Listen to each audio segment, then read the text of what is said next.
Good morning मित्रांनो, स्वागत आहे तुमचं परत एकदा DMR नर्सिंग या यूट्यूब चॅनल. तर मित्रांनो पहा, एक खूप महत्त्वाची माहिती जी आहे ती घेऊन आलो आहे. तर बरं पहा, ही माहिती जी असणार आहे नगर परिषद जे आहे या नगर परिषद अंतर्गत महाराष्ट्रामधील कोणत्या जिल्ह्यामध्ये किती जागा रिक्त आहेत, तर तो माहितीचा अहवाल या व्हिडिओमध्ये आपण पाहणार आहे मित्रांनो. आत्ताच मागच्या व्हिडिओमध्ये म्हणजेच याच्या अगोदरचा व्हिडिओ, एक दिवसा अगोदरचा व्हिडिओ, त्या व्हिडिओमध्ये आपण महाराष्ट्रामधील जे महानगरपालिका आहेत तर त्या महानगरपालिकेमध्ये किती जिल्ह्यानुसार रिक्त पदे आहेत ते आपण पाहिलेलं आहे. जर पाहिलं नसेल तर या व्हिडिओच्या अगोदरचा व्हिडिओ तुम्ही जाऊन पाहू शकता. त्या व्हिडिओमध्ये आपण सर्व डिटेल माहिती कव्हर केलेली आहे. तर या माहितीमध्ये आपण जो आहे जिल्हानिहाय माहिती आपल्याला भेटलेली आहे.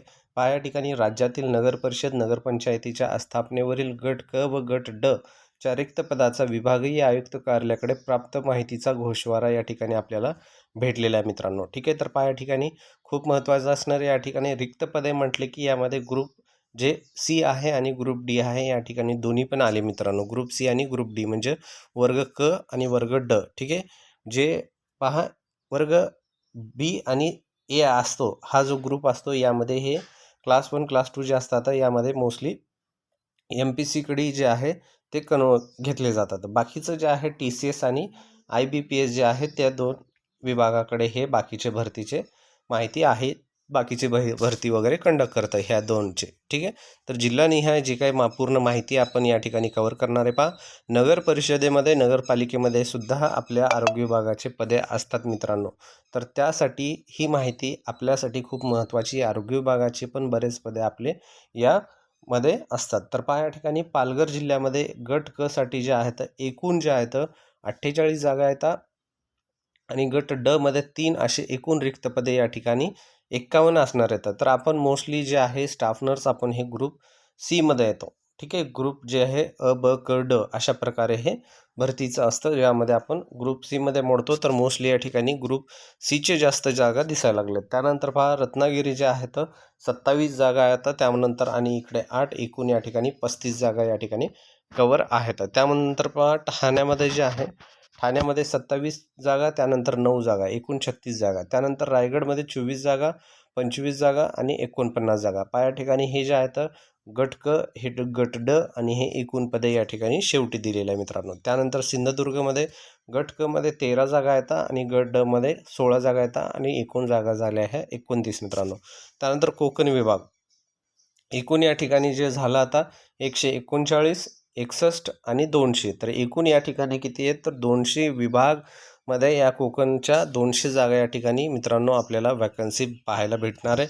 त्यामध्ये पहा, या ठिकाणी कोल्हापूर जे आहे कोल्हापूरमध्ये 33 जागा, त्यामध्ये 10 या ठिकाणी गट ड मध्ये असणार आहेत आणि 43 एकूण असणार आहेत. त्यानंतर सोलापूरमध्ये 68, 27 एकूण 95. त्यानंतर सांगलीमध्ये गट क चे 83 आणि 16 एकूण 99. सातारामध्ये 91, 30 एकूण 121. पुण्यामध्ये 21, 33 एकूण 54 अशा प्रकारे हे आहेत. त्यानंतर पहा, या ठिकाणी पुढचं जे माहिती असणार आहे ती कव्हर करू. त्या अगोदर पहा, या ठिकाणी पुण्या विभागामध्ये एकूण किती झाले, तर अशा प्रकारे पहा 296 गट क, त्यानंतर 116 गट ड आणि 412 झाले हे एकूण पदे रिक्त या ठिकाणी जिल्हानिहाय नगर परिषदेअंतर्गत या ठिकाणी पाहायला भेटणार आहे आपल्याला.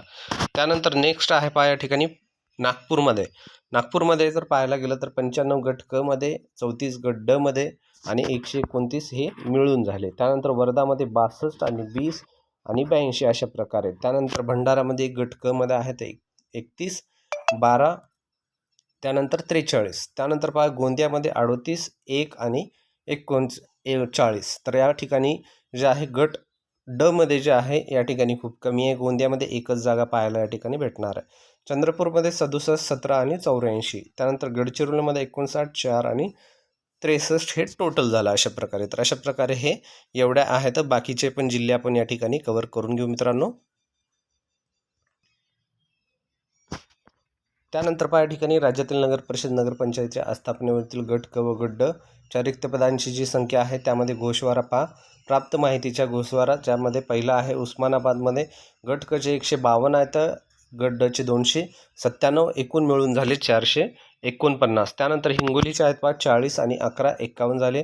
त्यानंतर लातूर जिल्हा जे आहे मराठवाड्यामध्ये पहा, या ठिकाणी जो आपला औरंगाबाद रिजन आहे त्यामधलं, ज्यामध्ये 58, 12 आणि टोटल 70 झाले. त्यानंतर नांदेडमध्ये 94, 129 आणि 223 अशा प्रकारे जे औरंगाबाद विभाग एकूण जे आहे 631 हे जे आहे गट क मध्ये आहे. त्यानंतर 1188 जे गट टोटल आहे, जे रिक्त पदे दोन्ही धरले तर खूप जास्त या ठिकाणी आहेत. आणि गट ड मध्ये 557 अशा प्रकारे हे आकडे तुम्हाला पाहायला भेटणार आहेत मित्रांनो. त्यानंतर सर्व विभागाचे एकूण जर पाहायला गेलं तर या ठिकाणी पहा, सर्व विभागाचे एकूण पाहायला गेलं तर 2151 हे जे गट क चे आहेत, 987 गट ड चे आहेत, 3138 हे गट दोन्ही मिळून जे आहेत एवढे पद या ठिकाणी 3000 प्लस आपल्याला या ठिकाणी पाहायला भेटणार आहेत. त्यानंतर पहा काही उर्वरित जिल्हे आहेत, ज्यामध्ये पहिला आहे अमरावतीमध्ये 70-30 टोटल 100 आहेत. नागपूर विभागामध्ये एकूण जे झाले 352, 88 म्हणजे 440.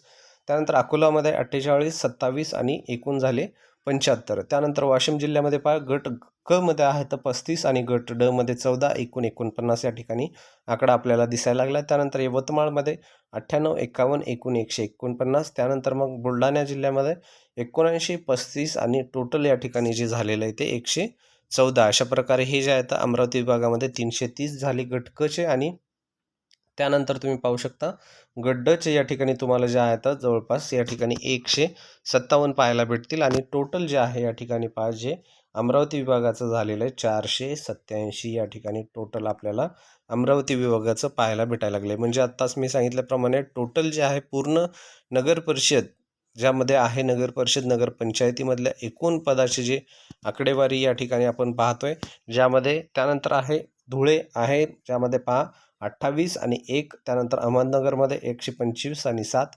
हे आकडे जे पाहतो हे आकडे आपले गट ड चे आहेत आणि हे गट क चे आहेत मित्रांनो, लक्षात असू द्या. अ ब क ड अशा प्रकारे ही भरती असती, ज्यामध्ये टोटल आकडा अशा प्रकारे इकडे आहे. अहमदनगरमध्ये पाहायला गेलं तर 125 जे गट क मध्ये आहेत आणि गट ड मध्ये 7 जागा आहेत. नाशिकमध्ये 83 आणि 0 टोटल 83 पहा या ठिकाणी गट ड म्हणजे ग्रुप सी मध्ये नाशिकमध्ये कोणतीही पद नगर परिषद नगरपंचायतमध्ये रिक्त नाही आहेत मित्रांनो, वॅकंट. त्यानंतर जळगावमध्ये 124 आणि नंदुरबारमध्ये 43. अशा प्रकारे तिन्ही जिल्ह्यामध्ये एकही गट ड मधला वॅकंट पद नाही आहे मित्रांनो. टोटल या ठिकाणी 83, 124 आणि 43 जेवढे सी मधले आहेत तेच या ठिकाणी आकडे देण्यात आले. तर हे सर्व अशा प्रकारचे विभागाचे पदे आपण कव्हर केलेले आहेत, ज्यामध्ये नाशिक विभागाचं टोटल झालेलं आहे 411. त्यानंतर पहा औरंगाबादचा आहे 68, 23 आणि 91. बीडमध्ये 117, 40 आणि 157. परभणीत 46, 30, 76 आणि जालना झाला 56, 15, 71. तर जवळपास माझ्या पते जे आहे तर सर्व जिल्ह्याची आपण माहिती या ठिकाणी कव्हर केलेली आहे मित्रांनो. पहा अशा प्रकारे हे सर्व जे आहेत भरतीच्या तयारीसाठीच पूर्ण माहिती ही मागवण्यात आलेली आहे, त्यामुळेच भरती येणार आहे मित्रांनो. अभ्यास करणं गरजेचं आहे. तर पहा मित्रांनो, जर कोणी क्लासेस वगैरे लावणारे इच्छुक असतील तर क्लासेससाठी खूप चांगली संधी आहे. सक्सेस करिअर अकॅडमी मार्फत जे महाराष्ट्रामध्ये ऑनलाईन आणि ऑफलाईन दोन्ही क्लासेस घेतले जातात. ऑनलाईन क्लासेस जे आहेत तुम्ही कुठेही जाऊन जॉईन करू शकता. तुम्ही जर जॉब करत असाल तरी पण तुम्हाला या ठिकाणी संधी वगैरे मिळते. तुम्हाला जाऊन त्या ठिकाणी जायची गरज नाही आहे. ऑनलाईन तुम्ही डायरेक्टली फोनवर जे आहे प्ले स्टोअरवरून success career academy app download करून त्यामध्ये जे आहे आपलं तुम्हाला जी कोणती बॅच हवी ती बॅच घेऊ शकता. खूप कमी दरामध्ये या ठिकाणी फक्त 2499 रुपयामध्ये तुम्हाला ही बॅच आहे, ज्यामध्ये एक्सपर्ट जे कोणी टीचर्स आहेत त्यांचे त्याद्वारे या ठिकाणी तुम्हाला शिकवलं जातं. सर्व त्या ठिकाणी सुविधा तुम्हाला दिले जातात. ऑनलाईनमध्ये जवळपास यांचे जे आहेत बरेच विद्यार्थी या ठिकाणी लागलेले आहेत ऑनलाईनद्वारे आणि ऑफलाईनद्वारे. जवळपास मागील DMR मध्ये 2023च्या आहे या ठिकाणी जवळपास 250च्या प्लस विद्यार्थी या ठिकाणी लागले आहेत. खूप चांगली संधी आहे. जर जो कोणी इच्छुक असतील तर तुम्ही लावू शकता. खूप सोपी पद्धत आहे. प्ले स्टोअरवर जायचं आहे, त्या ठिकाणी सक्सेस करिअर अकॅडमी त्या ठिकाणी नाव टाकायचं आहे. त्या ठिकाणी तुमचं हे नाव टाकल्यानंतर तुम्हाला ॲप येईल, ते ॲप डाउनलोड करा आणि जी कोणती बॅच लावायची ते लावू शकता मित्रांनो. धन्यवाद.